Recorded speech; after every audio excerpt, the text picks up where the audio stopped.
Hello everyone. In today's video what we're going to be doing is I'm going to be taking a sketch. This here is a background sketch that I've done, just like a nice little landscape, and I want to turn that into a full piece. So I was quite happy with this, and the reason why I was doing that is because I wanted to do practicing for doing backgrounds when I'm drawing a character picture, and I want to level that up as well. But while also doing that, I also quite enjoyed doing just sketching a landscape, and I want to get into a little bit more of some actual landscape drawing, seeing what makes them really interesting and special, and really enjoyed doing them. So I want to try and take that to the next level by turning this piece into a full color piece. So let's get into that part now.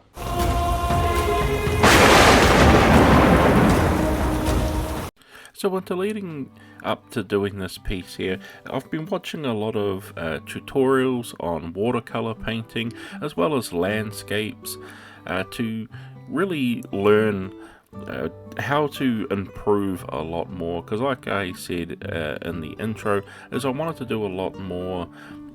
backgrounds and landscapes to try and level that up a little bit, so I can hopefully elevate my pieces in that way, especially because I think adding a background to any sort of artwork can really help level it up immediately. And what I found out is by doing a lot of research and watching videos and that, is that I actually really just enjoy doing landscapes. And while painting this up here myself, I really actually enjoy just doing landscapes, and I think I'm definitely going to do landscapes in the future where I'm just going to really explore different environments. They look really cool, and I think watching like Bob Ross and other watercolor painters who can look at a picture or use something from their imagination with a simple few brushstrokes can really make an awesome landscape painting. So I really must say that it really did inspire me, and it has really made it something that I look forward to doing. So I'm really happy that just doing something like that, just researching on how I can improve my backgrounds, has really given me a new area of art that I really have enjoyed doing, and I definitely am going to continue doing this in the future with doing some landscapes, putting my own twist on it, hopefully eventually, as I get a lot better at this, as I'm still of course a beginner. So hopefully over time I'll get more inspired as I go along and put my own spin onto things. And one thing I was doing while painting this here up is I was visualizing myself painting up the landscapes for like fantasy backgrounds and inside towns, with combining it with perspective drawings, and just really getting hyped up for all that sort of stuff. So I'm really enjoying this, and finding out that the background pieces don't have to be just in the background, you can make them a main piece. So that's something that's really been fun and inspiring for me. So in watching people paint up landscapes while I was sort of picking things up as I was going along while learning this, is that by layering things up you can really make an immediate impact, and to really give a sense of like depth and really like scope in a piece. So like I've done here is I've already painted in the sky and worked out how to do, you know, a rough version of a sky with clouds and giving that blue skyline, but making that the very thing in the background and then layering on top of it, which something I definitely didn't really sort of do too much, especially since I'm still new to watercolor painting and just painting in general, as I more sketch with a pencil and pen and occasionally ink. So definitely something completely different for me in that sort of sense. So realizing that is, even when you come in with watercolors here like I'm using, that they can even blend in together, and it doesn't matter because it's all gonna fuse and combine in painting over layers, which should imply that with using paints, as the name it sort of basically applies, that when you're layering on top, that they're gonna go on top of each other, and you can use them for basis and cover things up. But I've always been scared to do that in the paintings. I very much am a person where when I'm drawing something, everything is separated out into each piece, and I draw that piece, that part of the paint picture, then I do the next part and the next part. Whereas coming in like this, where I have the background, I'm going further than what I need to, so that way at any time I can cover up the parts that I need to, or if a part interests me, I can leave that alone. And doing stuff like that can really change my whole mindset, like how it has been doing, which I think has been really fun to do. Is like you can see here that I'm painting straight over the sky, not worrying too much about it, and still getting a great result, as it looks like the sky is more naturally blended into the background because we have the next layer, which is the mountains over it, which of course don't care about the sky, but it looks like it's naturally there, and I'm not too worried about trying to draw the perfect cloud that's going to fit into the spot if I was drawing. And I think painting gives me a lot of that sort of freedom, so that's been really cool and fun to learn. And especially going in with the watercolors here, as I'm still very new to watercolors and learning what you can do, and just looking up watercolor landscapes really did blow my mind and give me some interesting things to think about of where I can take this medium in the future as I learn and practice it some more.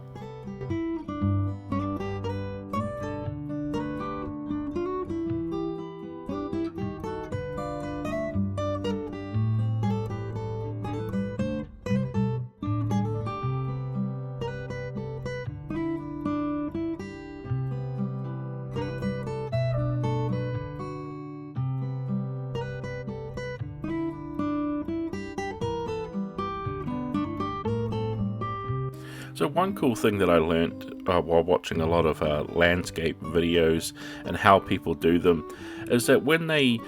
pick an area or they're going through sort of like free form while they're figuring out a painting, is they can leave just a little gap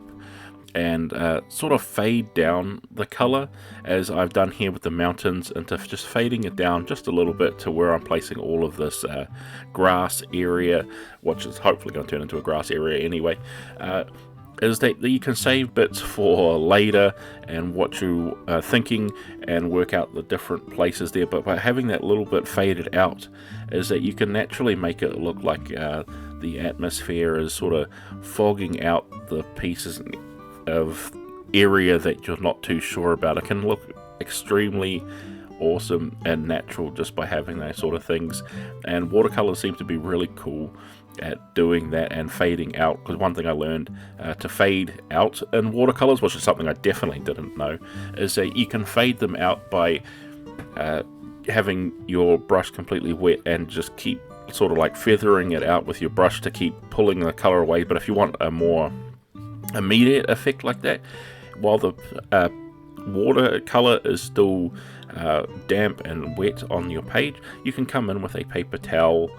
and dab it away, and it really gives a nice effect of you could easily turn into like fog. So that was really cool to do, and it gives you a more immediate natural blend to fading away to the white. And eventually that's one of the things I used with the clouds here, to give an awesome cloud as you place on your watercolor, and then you can immediately dab on with a paper towel to pull up any areas of color and leave out bits for fog or for clouds and things like that. So that was a really cool, fun technique to learn. The other thing I am definitely learning with watercolors, which is something I definitely don't do with my miniature painting, is mixing a lot of colors together. I do mix some colors together every now and again with miniature painting, but I think that with miniature painting is because everything comes in its own bottle, and it's so easy to buy each color individually and buy the perfect color you need, that you don't think too much, or at least I don't think too much about blending colors. Whereas watercolors, you have very limited set. Like the side I've got here has quite a few options to choose from, but nothing in the range of like miniature paints that I have on me. So it forces me to mix a lot of colors, and since they can all be blended with water and they all sort of spread out and merge together, it gives a nice natural effect of them giving a nice cohesive piece overall when you're applying it there. So that's something that's really cool and learning, and I'll definitely take mixing and blending colors with me throughout my art journey.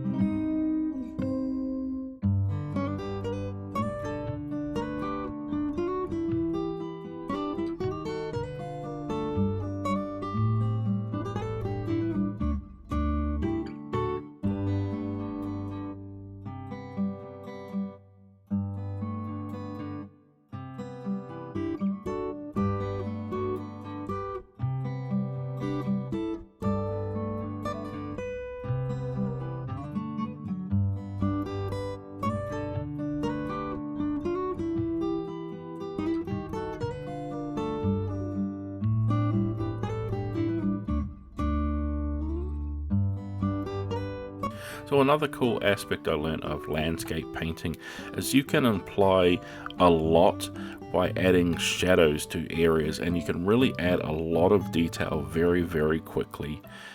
and a lot of that implied area, especially since the landscape, it's over like the one I'm painting up right now, it's over a big long vast distance, so applying big areas of shadow can really help enhance a piece. As I'm going through here and picking out areas of the mountains to give shadow to, as well as that area that I have in the middle where I've placed some trees, is coming in there with some darker greens, very easily and quickly naturally mixed, to give me some shadows for that area as well, and it becomes really effective really fast. I really do like doing that step, especially since I'm not great at doing shadows. It's still definitely something that I am really trying to learn, as a lot of my drawing and sketching through the years, I've never really done too much shadows. I always sort of do like line art work essentially, so this is definitely something that's a lot newer to me, and while putting my videos out on YouTube is really forcing me to level up and do things like that, adding in shading to those areas to try and bring pieces to life a lot more. And I've definitely found that, especially in this like landscape here, that it makes a lot of difference very quickly by adding shadows. Even more so than worrying about highlights, is adding in shadows gives a dramatic effect really fast, and can imply a lot of areas of interest and depth, and really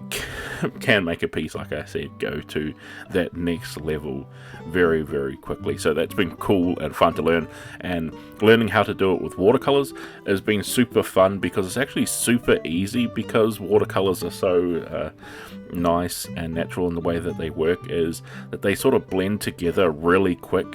and so everything doesn't have to be too stark a contrast when doing it, but by adding on the layers you can make it as contrasting as you want. So it gives you a little bit of like freedom there to mix around and play around with your shadows. You can have way more subtle shadows and way darker intense shadows by just building up that color as it's sort of drying, or just adding more to it and giving it that more pigmentation. So that's been really cool and fun to learn.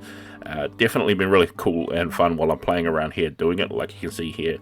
coming in with the trees, stippling on those areas of shadows, immediately making them look a lot more interesting, detailed, and a lot more like trees than just the green blobs that I placed there in the middle. And one other thing with that too is by adding in that shadow and darkening that down even more in certain areas, implying the shadows over there, really separating it out, it really adds in a lot super fast. And I can't be more happier with the result while learning this, especially watching videos like Bob Ross, like I said there, where he's really good. Of course he does oil paints, not so much watercolor paints, but getting inspired by him and the landscapes he does really did help me sort of like brainstorm the idea for this. And amazing how just coming off this picture here is how many ways I could think up of other things to paint up and do by watching all sorts of videos online and getting inspired by how easily it can be to do landscaping. So I was real happy with how this piece looked right now. I thought that would look like a great, amazing piece for being in the background of something that I've drawn. Probably even look better than the thing that I've drawn in the foreground. But one thing I learnt with a lot of landscape artists is they give a area in the front to dedicate something to focus on, or to frame the entirety of a piece. It makes it look a lot more three-dimensional and gives it a lot more life. So what I was doing here was learning how to just stipple in random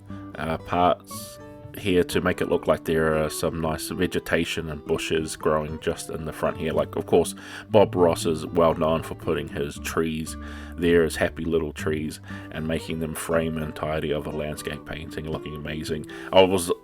quite brave enough for that sort of step yet, so what I did is put in a few bushes here. And one thing that is definitely teaching me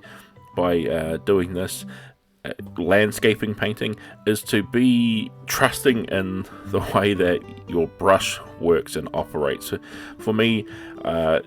even though I'm sort of a new artist and doing stuff like this, is I try to make everything sort of precise and really planned out where I want to do, even though it may not look the best. I do think about everything I do. So for where I was placing the trees in the front here, is I would the bushes, I mean, sorry, is that I'd be very like meticulous. Oh, and they need to be this high, this far out. But while watching a lot of landscape painting videos, is they very much trust their brush and they just dab it down and then move out from there and come in with sort of a more naturalistic approach, and by trusting where they're placing the brush and it all turning out in the end. So that's definitely something that I have learnt, and it hasn't been easy for me. As you can see, I was sort of just coming in to paint and colour in the bushes in the front there, and I started waving my brush over it, but it was actually, because it was just looking coloured in, it was giving an unnatural sort of a appearance of the thing, and it was looking more just like a coloured in blob. So coming in and just tapping with the brush, giving swipes and strokes to imply things like leaves and sticks and branches, rather than trying to draw in each individual stick and branch, it really does make a lot of difference. It's something that's been really fun for me to learn, but really scary at the same time, because I'm so wanting to be precise with how I do everything, and trying to let that go has been really cool for me, and giving something else to work on with my artwork, and hopefully going forward too will sort of relax me and doing things like that. But with all that done, we have basically completed our piece. So what I'm going to do now is I'm going to go into some glamour shots so you can see how the piece finally came out, where I'll do a little bit of touches here and there, adding in a little bits more of shadow. But for that, it is pretty much entirely done. So let's go into those glamour shots and see how my first artwork watercolor landscape came out, shall we? And there you have it. There is my final finished landscape watercolor painting, and I hope this video has been helpful for you, as it has for me, in learning an entirely new technique and giving me something fun to think about and a whole new genre of artwork to try out in landscape painting. So I'd like to thank you all for watching, and I can't wait to see you all in the next video.